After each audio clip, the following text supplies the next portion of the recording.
Morning, everybody. Welcome to our devotions today. We're doing a bit of a study in who God is. Now, we know there's a mystery to the person of God, and we don't want to fool ourselves to think that we can understand everything. But the scripture is very clear on certain aspects of who He is and what He is like and what He likes and what He doesn't like. And so today I want to go back to Psalm 139, which has been the focus of us for the last couple of days. The psalm speaks about the omniscience of God, the fact that God knows everything. It speaks about the omnipresence of God. That means that there's nowhere where God is not. It speaks about the omnipotence of God, the creator God. Only an omnipotent being can create stuff. Everybody else just makes stuff. But God in His omnipotence creates life. He created you. He breathed life into us. He is omnipotent. He can do anything except change your mind. Now, I want to pick up, if it's okay, just to close this particular thing by talking about two aspects. First of all, it talks about loving the Lord your God with all your heart, soul, and mind. And that's been our study from the book of Mark.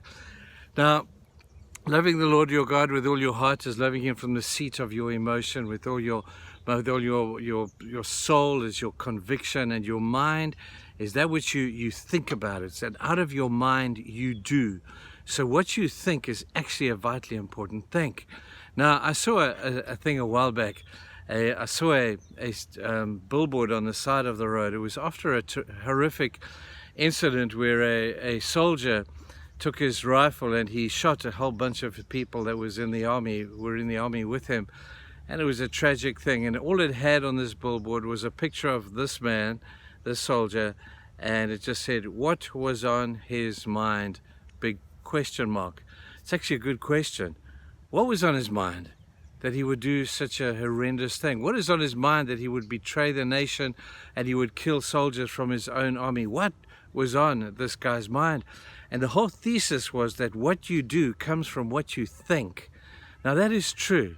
And the Bible acknowledges the truth of that. That's why the scripture tells us to renew our mind continually, because it knows that out of what we think, we do. Now, the question I want to ask today, if that is true, what was on the mind of Jesus? That's a good question. I'm sure there were many things on His mind. But there are three things on His mind that I think if we could take them upon our own mind and imitate and take on the mind of Christ, this may help us tremendously. Listen to these three things as you go through your day today. The first thing that I believe was on the mind of Christ was the love of the Father. You see, everything that Jesus did and said is in relation to His Father. He often quoted the Father. The Father wants me to do this. The Father says this, and I'm here about my Father's business. And we see how the mind of Christ revolved around what God loved. And the love of the Father was on the mind of Christ. Just have a look at the way He related to people. Have a look at the way that He valued people who nobody else valued.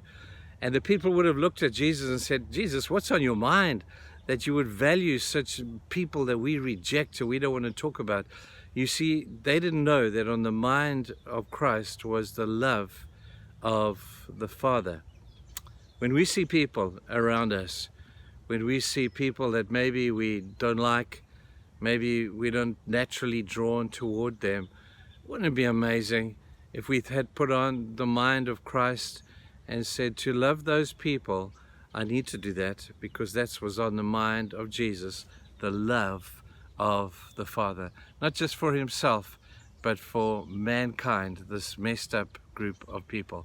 The love of the Father was on the mind of Christ. The second thing that was on the mind of Christ was the will of the Father. In the Garden of Eden, in the Garden of Gethsemane, He says, "Your will be done, not mine." And from an early age of 12 years old, Jesus in the temple was on His way home, and His parents found Him and said, "Jesus, we've been looking for you everywhere. What was on your mind that you would not follow us and not come with us? And 3 days later, we're still looking for you. Jesus, what was on your mind?" And Jesus specifically then said, "I am about my Father's business.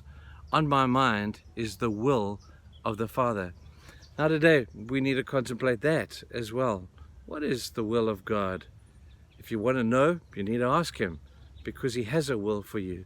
His will for you is complicated, but it's simple. His will is that you would love Him. His will is that you would obey Him and obey His commands.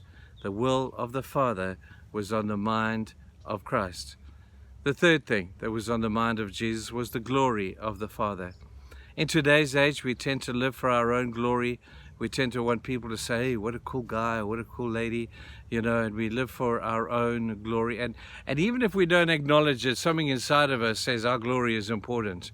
But on the mind of Christ was the glory of the Father. It was continually, Jesus was pointing back to the Father as the Father was pointing to Jesus and saying, this is my beloved Son in whom I am well pleased. I love Him, I love Him. And Jesus would deflect that love back to the Father and say, Father, it's all about you. It's all about you and your glory. I love a little illustration that Max Lucado used once where he made reference to the moon. And the moon has no glory of its own. But on a dark, still night, there is nothing more glorious than the moon. And you say, well, where does the moon get its glory from? The moon gets its glory from the sun. All the moon has to do is reflect the glory of the sun.